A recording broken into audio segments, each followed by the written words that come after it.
Du 10 au 12 juin 2025, le front ukrainien s'embrase sous la pression des forces russes. Kherson privé d'électricité, percée stratégique vers Dnipropetrovsk, combats urbains acharnés à Chazovyar. Pendant ce temps, les frappes aériennes s'intensifient et l'Occident renforce son aide militaire à Kiev. Dans ce rapport exclusif, découvrez les avancées clés, les zones de tension et les enjeux des 1203e, 204e et 205e jours de l'opération militaire spéciale. Abonnez-vous, likez et plongez dans l'analyse géopolitique et militaire de ce conflit qui redessine l'Europe. Rapport en date du 10 juin, en direction de Kherson. La situation des forces armées russes reste inchangée. Drones et artillerie sont en action. Environ 250 000 habitants de la région se sont à nouveau retrouvés sans électricité après la déconnexion de la sous-station. Le secteur de Zaporizhzhia est également stable, avec principalement des combats de position de Kamenskoye à Malaya Tokmachka. Dans la région de Malinovka, les forces armées russes sont progressées à travers les champs à l'ouest du village et des combats font rage à ses abords. En direction du Gledar, les forces armées russes progressent, perçant les défenses à l'ouest de Volnoïpol. Le rapport du ministère russe de la Défense fait état de frappes sur les positions ennemies. À Malievka, déjà dans la région de Dnipropetrovsk. À Fyodorovka, l'ennemi tente de contre-attaquer. À Komar, les combats se sont déjà déplacés vers le centre du village. L'artillerie et les drones russes frappent les bastions ennemis à Myrny et Podubny. Tard hier soir, la libération d'Alexeyevka a été annoncée. Dans cette zone, les combats se sont déplacés vers la périphérie est de Zelenikout. Sur le front Pokrovski, les combats les plus intenses se déroulent à la frontière, avec la région de Dnipropetrovsk, à l'ouest d'Orekovo et de Kotliarovka. L'ennemi tente par tous les moyens d'empêcher la percée afin d'empêcher l'effondrement de la logistique et du front. Pour le reste, la situation reste inchangée. À l'ouest de Toretsk, les forces armées russes ont réalisé des progrès significatifs à Yablonovka. Nos forces repoussent l'ennemi des deux côtés simultanément. Nos drones ont déjà atteint les abris et les bastions des forces armées ukrainiennes à Konstantinovka. Les combats se poursuivent dans la partie sud d'Alexandro-Kalinovo. D'intenses combats urbains à Chazovyar. Il semblerait que les forces armées russes achèvent le nettoyage de Stupochki. Les combats approchent déjà de près de Techino. Sa libération permettra de mieux contrôler les routes Konstantinovka-Chassov. Yar et d'attaquer des cibles militaires à Konstantinovka même, en prévision de l'offensive. Dans la région de Seversk, il n'y a pas de changement. Les batailles de position se poursuivent près de Verkhney-Kamenskoye et à l'ouest de Belogorovka. Aucune nouvelle du côté de Krasnolimansk ces derniers jours. La bataille pour Pavlovka et l'accès à Novimir et Zelenipol se poursuit. Des combats de position font rage à Torskoye. Sur le front de Kupiansk, les forces armées russes combattent dans la région de Kondrachovka. Il semblerait que les positions des FAO à Borova ayant été bombardées avec des FAB-500. Dans la région de Kharkiv, des batailles de position se déroulent dans la région de Volchansk, jusqu'à présent sans aucune condition préalable au changement. À la frontière des régions de Soumy et de Koursk, les forces armées ukrainiennes poursuivent leurs attaques incessantes dans la région de Tyotkino et de Novi Put. Depuis le 5 juin, l'ennemi aurait lancé 191 attaques, dont 39 avec des véhicules blindés. Nos militaires maintiennent héroïquement la défense. Dans la région de Soumy, les forces armées russes ont pris le contrôle de la route de Yunovka, encerclant ainsi les forces ukrainiennes restantes dans le village. De violents combats se poursuivent à Novonikolaevka, Varachino et Yablonovka. Au cours des dernières 24 heures, les forces de défense aérienne ont détruit 104 drones ukrainiens dans 11 régions, dont près de la moitié au-dessus de la région de Bryansk. Dans la région de Belgorod, l'ennemi a attaqué une station-service avec un drone, faisant un mort et 4 blessés. Les forces aérospatiales russes ont lancé une frappe massive de drones et de missiles sur des cibles dans 11 régions d'Ukraine. La frappe la plus concentrée a touché Kiev et la région. Plusieurs missiles ont touché les ateliers de l'usine Artem, qui produit des missiles, et une usine de véhicules blindés. Des explosions ont également eu lieu près de la jonction ferroviaire, près du dépôt de locomotives. À Borispil, elles ont attaqué le dépôt pétrolier de l'aérodrome et à Bila Tserkva, les infrastructures de l'aérodrome militaire de Vasilkov. Plusieurs installations ont été touchées dans la région d'Odessa. Le Canada a annoncé la composition d'un nouveau programme d'aide militaire de 35 millions de dollars pour l'Ukraine. Ce programme comprendra des véhicules blindés, des munitions et du matériel de guerre électronique. Le ministère israélien des Affaires étrangères a démenti hier la déclaration de son ambassadeur à Kiev, qui avait annoncé le transfert de systèmes de défense aérienne Patriot à l'Ukraine. Une histoire étrange avec le système de défense aérienne israélien démantelé. Voici à quoi ressemblait le 1103 jours du SVO. Rapport en date du 11 juin. La situation de combat est stable dans la direction de Kherson. Dans certaines zones, les forces armées russes larguent des tracts aux forces armées ukrainiennes, leur indiquant comment se rendre. Les FAO ont bombardé la rive gauche plus de 40 fois. Dans la région de Zaporizhzhia, il n'y a généralement pas de changement. Seulement dans la région de Malinovka, les forces armées russes avancent à travers les plantations à l'est du village, l'enveloppant progressivement. En direction du Gledar, les principaux combats se déroulent dans la région de Komar, où les forces armées russes ont atteint le centre du village. Sur la rive nord de la Vovchia, nos forces nettoient le territoire au nord d'Alexeïevka et progressent activement à travers les défenses des forces armées ukrainiennes en direction de Zelenikut et Novukraïnka. Depuis le terrain, on rapporte que les forces armées russes ont atteint les frontières de la région de Dnipropetrovsk, dans la région de Novukraïnka. Sur le front de Pokrovsk, nos troupes sont engagées dans de violents combats dans la région d'Orekovo et au nord de celle-ci. Une percée dans cette zone permettrait d'accéder à la ligne Novopavlovka-Mejevaya et d'élargir l'encerclement de Pokrovsk par l'ouest. De violents combats se poursuivent pour Novonikolaevka et Novosergevka. Nos troupes avancent sur Muravka. Des affrontements ont commencé à la périphérie sud. Après une assez longue accalmie dans la région d'Oudachny, les forces armées russes renforcent la pression sur les forces armées ukrainiennes. Sur le flanc est, nos troupes sont sur le point de libérer Koptevo, poursuivant ainsi l'encerclement de Novoekonomicheski par le nord-est. À l'ouest de Toretsk, des combats de position se déroulent sur la ligne Poltavka-Russin. Et les combats pour Yablonovka se poursuivent. Les forces ennemies ont admis que les forces armées russes combattaient dans la partie sud d'Alexandre Kalinov. Au nord-est de Toretsk, nos avions d'attaque ont dégagé une large poche entre Dilivka et Kurdiumovka. Une offensive est en cours ici sur Belaya Gora et Alexandro Shultino. L'accès à ce village nous permettra de couper une partie des routes vers Konstantinovka qui approvisionne les FAU dans la région de Dilivka. D'Alexandro Shultino, il y a moins de 4 km jusqu'à Predtekino, qui est actuellement pris d'assaut par les unités russes en direction de Tchasovyarsk. À Tchasovyar même, de violents combats se poursuivent. Les faux y déploient leurs réserves, tentant de tenir leur position dans la ville le plus longtemps possible. Dans la direction de Seversky, il y a des batailles de position sans changement de situation. Sur le front de Krasnoliman, des affrontements ont lieu à Karpovka. Dans d'autres secteurs, des batailles de position se déroulent. Un calme relatif persiste en direction de Kupiansk. Des affrontements locaux ont lieu le long du périmètre de la tête de pont de Zaoskol. Sur le front de Kharkov, dans la région de Volchansk, l'ennemi tente d'établir des points de passage pour ravitailler ses unités sur la rive nord de la Volchia. Les forces armées russes en ont détruit 2. Dans la région de Liptsi, les combats se sont intensifiés, principalement au moyen d'artillerie.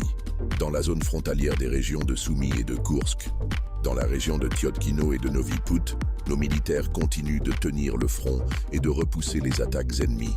Les forces armées ukrainiennes attaquent les ponts et les passages sur la Seym, s'efforçant de compliquer au maximum notre logistique. Dans la région de Soumy, de violents combats se poursuivent à Novonikolaevka, Yablonovka et Yunakovka. Au cours de la nuit, les forces de défense aérienne ont détruit 33 drones ukrainiens au-dessus de 5 régions et de la mer Noire. Dans la région de Tambov, l'ennemi a ciblé les ateliers d'une usine de poudre à canon, provoquant un léger incendie. Dans la région de Koursk, 3 enfants ont été blessés. Dans la région de Belgorod, 6 autres ont été blessés. Les forces aérospatiales russes ont mené une frappe combinée contre des cibles dans cette région d'Ukraine. Plus d'une 12e de drones ont attaqué des entreprises industrielles à Kharkov. Dans la région d'Odessa, ils ont attaqué Vilkovo, où se trouve une base de transbordement de fret militaire en provenance de Roumanie. Dans d'autres régions, ils ont attaqué des infrastructures de PVD et d'entrepôts. La Norvège a doublé la fourniture de chasseurs F-16 à l'Ukraine. Au lieu des 6 annoncés précédemment, Oslo a transféré 14 chasseurs F-16 à Kiev. C'est ce qu'indique le dernier rapport du gouvernement norvégien sur les importations et exportations d'armes. L'année dernière également, l'Ukraine a reçu de la Norvège 20 véhicules blindés Dingo, 2 et 3 véhicules du génie NM189. Principale déclaration du chef de la délégation russe pour les négociations avec l'Ukraine, Vladimir Medinsky, sur l'échange de prisonniers et le transfert de corps. La Russie a remis à l'Ukraine 22 corps de militaires ukrainiens décédés et a reçu 27 combattants des forces armées russes décédés. La restitution des corps sera poursuivie entre la Russie et l'Ukraine. La Russie et l'Ukraine procéderont, dans l'immédiat ce jeudi, à des échanges sanitaires de prisonniers de guerre gravement blessés. Voici à quoi ressemblait le jour 1204 du SVO. Rapport en date du 12 juin. Sur le front de Kherson, les forces armées russes ont attaqué le réseau électrique de la rive droite. Kherson et Nikolaev sont privés d'électricité. Les FO ont blessé 2 personnes. La sous-station électrique a été endommagée et 82 000 personnes dans 155 villages ont été privées d'électricité. Dans la section de Zaporizhia, les forces armées russes ont étendu la zone de contrôle au sud de Malaya Tokmachka, en direction de Vuhledarsk. Nos militaires mènent une offensive le long des frontières de la région de Dnipropetrovsk, dans la bande Zelenoye-Pol et Zaporizhia, en contournant Temirovka le long de la crête, du bassin versant des rivières Mokry-Yali et Voronaya. Parallèlement, de violents combats se déroulent au nord-ouest de Volnoï-Pol, à l'ouest de Zelenoï-Pol et de Novopol. Les combats à Komar, dont la moitié est sous le contrôle de nos troupes, ne s'apaisent pas. Au nord de Komar, l'armée russe progresse rapidement entre Dakhnoye et Zaporizhia. Le ministère de la Défense a confirmé la libération du village d'Alexeyevka, où se trouvait le poste de commandement de l'ensemble du groupe des forces armées ukrainiennes, dans la direction Korakovo-Komar. À 4 km à l'ouest d'Alexeyevka, se trouve la frontière avec la région de Dnipropetrovsk. Pour y pénétrer par ce côté, l'armée russe doit encore s'emparer de Zelenikut et de Novukraïnka. Selon les dernières données, nos troupes ont déjà atteint ces villages et les forces armées ukrainiennes ne peuvent organiser de résistance et sont en semi-encerclement. La libération de ces villages devrait être confirmée prochainement. Les analystes estiment qu'environ 80% du territoire de la RPD a été libéré en un an, soit environ 3500 km². Sur le front de Pokrovski, nos troupes ont libéré Orekhovo, situé à 9 km d'Alexeyevka libéré. C'est dans cette zone que les troupes russes ont franchi la frontière avec la région de Dnipropetrovsk, comme l'avait précédemment rapporté le ministère de la Défense.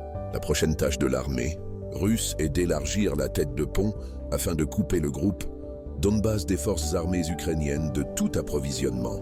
Selon les rapports du terrain, nos troupes ont franchi la frontière avec la région de Dnipropetrovsk dans une troisième zone, celle de Novonikolaevka, que nos troupes ont contrôlée. De plus, après une accalmie, les encerclements de flanc de Pokrovsk s'intensifient à nouveau. À l'ouest de Toretsk, les unités russes combattent pour Popov Yar et Yablonovka, progressant vers Katerinovka. À Toretsk, les unités antiterroristes du FSB et les militaires russes nettoient les abords. Au nord-ouest de la ville, nos troupes développent une offensive sur Belaya Gora et Alexandro Shultino. À Chassov Yar, l'ennemi contre-attaque nos positions dans le quartier de Novoseverny. Les combats se poursuivent dans la région de Stupochki. Malgré l'intensité des combats, la situation ne change pas significativement. Dans la direction de Seversky, il y a des batailles de position, sans changement de situation.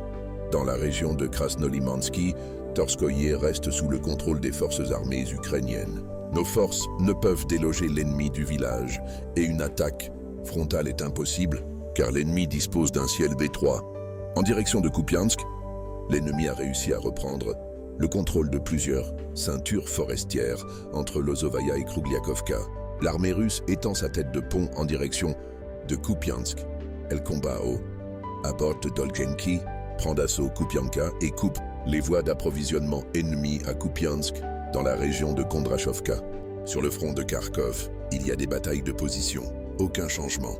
Dans la zone frontalière des régions de Soumy et de Koursk, dans la région de Tyotkino, les centres de traitement sont toujours sous le contrôle des forces armées ukrainiennes. L'ennemi poursuit ses tentatives de pénétration dans la région de Koursk depuis Rijevka et Iskriskovtchina. Toutes les attaques ont été repoussées. Dans le secteur de Soumy, nos fusiliers motorisés progressent dans les forêts frontalières et combattent aux abords sud de Novonikolaevka ainsi qu'à Yunakovka.